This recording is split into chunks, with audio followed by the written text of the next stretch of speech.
The conflict in Ukraine is not over yet. Over the last 6 months, we have come to the point where the threat of a nuclear strike has become real. Everyone, from Western and Ukrainian politicians to Russian officials, is talking about it. And the latter even refer to the Russian doctrine when threatening to use nuclear weapons. In this video, we will discuss the limitations for a nuclear strike and what happens if it does come to pass. Let's start by talking about the motivation for the use of nuclear weapons. Russia has held referendums in the occupied territories of Ukraine and will thereby annex these lands to its territory. Of course, no one recognizes these referendums, not even Russia's closest allies. However, it opens the door to the use of nuclear blackmail. According to Russian military doctrine, the use of nuclear weapons can be triggered by a violation of Russian territorial integrity or an attack on its borders. Since after the referendums, the occupied territories will be formally considered Russian. This allows Russia to defend them with nuclear weapons. That way, the Russian authorities try to freeze the conflict and keep the current line of demarcation. The Russian authorities will use nuclear blackmail to try to stop the conflict, but it is unlikely that the Ukrainian side will accept such an ultimatum, so there is a possibility of a nuclear attack. So why is Russia taking such a radical step towards escalation? In half a year, the situation on the front lines has drastically changed. The Russian army is so exhausted that the Kremlin resorted to partial mobilization across the country. Able-bodied men are being drafted left and right. Meanwhile, Ukraine conducted a successful offensive in the Kharkov region, reclaiming Russian-occupied land. Moreover, it continues its offensive in the Lugansk region and attacks from the North Donetsk region. As we said before, due to this situation on the front lines, Kremlin wants to stifle the conflict with nuclear threats. So what are the targets of the nuclear attacks from Russia? Western politicians and experts keep debating on this. A variety of scenarios are being considered, ranging from a demonstration of power to major strikes on important targets. The first scenario is a detonation of a nuclear warhead over the Black Sea as a demonstration of power and coercion to peace. This could split Western elites, but also show Russia's hesitation to commit to their threats. Such a strike might not lead to serious consequences, but it would trigger negotiations. The second scenario is a strike on decision-making centers, which the Russian authorities have threatened many times before. Thus, the Kremlin could decide to hit the Ukrainian leadership and attempt to assassinate Zelensky. A nuclear strike could even hit the underground bunkers in which the Ukrainian leadership is hiding. This strategy could lead to instability inside Ukraine, and its capitulation, at least in theory. The third scenario is a strike on a Ukrainian military facility, perhaps on an airfield or military depot without damaging civilian infrastructure. It would also clearly signal for negotiations under the threat of repeated strikes. The fourth scenario is a strike on a Ukrainian city, which could result in tremendous casualties. This would lead to panic on Ukrainian territory and most likely force Ukraine to capitulate.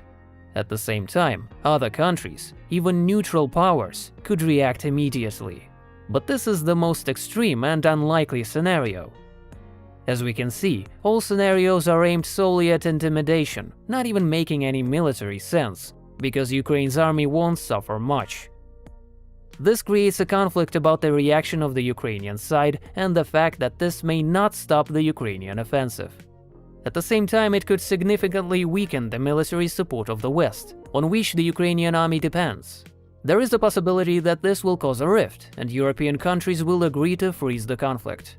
All of the above scenarios involve the use of tactical nuclear weapons that can be launched both from mobile ballistic missile systems or strategic aviation. It is unlikely that Russia would consider strikes with strategic weapons, because in such a case it would entail massive retaliation and lead to a nuclear apocalypse.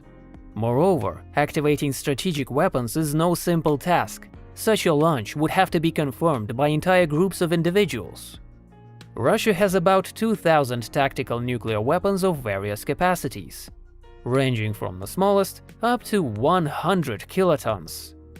Just to give you a sense of scale for possible devastation, the little boy nuclear bomb that the Americans used to destroy the entire city of Hiroshima had a yield of 15 kilotons.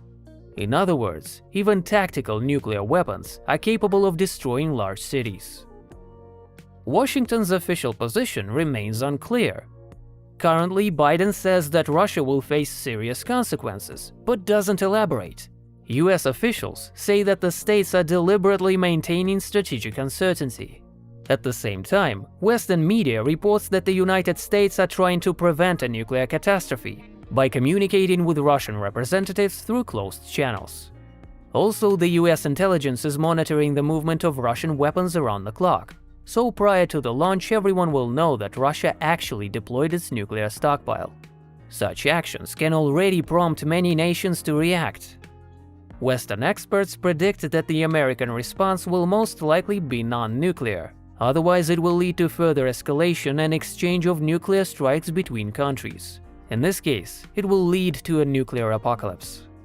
The US had already staged war games in 2016, which were about the use of nuclear weapons, and came to the conclusion that there is no good scenario.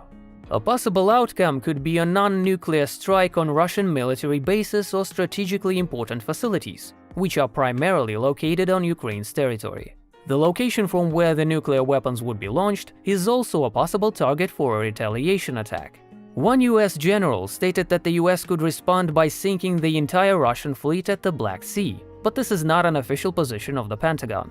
Anyway, given the American Air Force, a non-nuclear response could turn the tide, but could also be the beginning of an escalation. Another scenario could be the defense of Ukrainian airspace with NATO aircraft. Ukraine already requested it when the conflict began, but the United States were afraid to escalate at the time. The use of nuclear weapons by Russia could lead to such a scenario and secure Ukrainian territory from strikes by other tactical missiles. As an additional response, it is possible that American soldiers could be deployed on Ukrainian territory, again strictly for defense.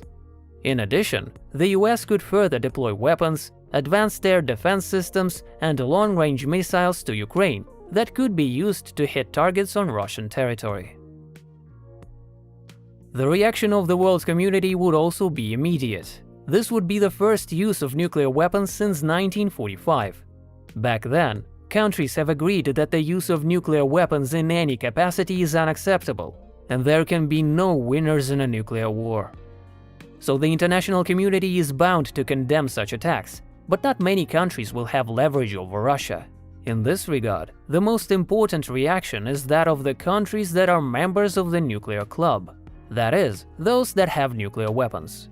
We've already mentioned that the United States will most likely respond directly to Russia's actions. The states' allies like Britain and France will also take a very tough stance. The UK may even perform military maneuvers.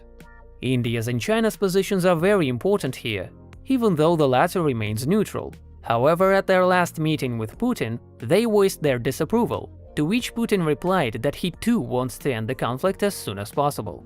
The use of nuclear weapons will provoke reactions from these countries. They will probably also be forced to condemn the strikes and sever all economic relations with Russia. Since the beginning of the conflict, Putin has relied heavily on Chinese support. Representatives of these countries haven't publicly commented on Putin's nuclear threats, but they probably keep in touch with Russia's government through closed channels. China may react quite sharply, as it did with North Korea after another nuclear exercise. Beijing was on the verge of severing all ties with North Korea, even though the country did not conduct actual nuclear strikes. So Beijing's reaction could be an important deterrent for Russia. It's hard to determine the likelihood that Russia will use nuclear weapons, but it is worth noting that Putin doesn't have many options here. The Russian army keeps retreating further and further. Soon the military might suffer from equipment shortages, and partial mobilization is unlikely to solve all problems at once. So nuclear blackmail remains the only option, but if it fails it could lead to nuclear strikes. However, a nuclear strike would not guarantee the fall of the Ukrainian army and at the same time would lead to an escalation with other countries. This video was made possible thanks to our sponsors on Patreon, Boosty and YouTube. If you like our content, please consider supporting us.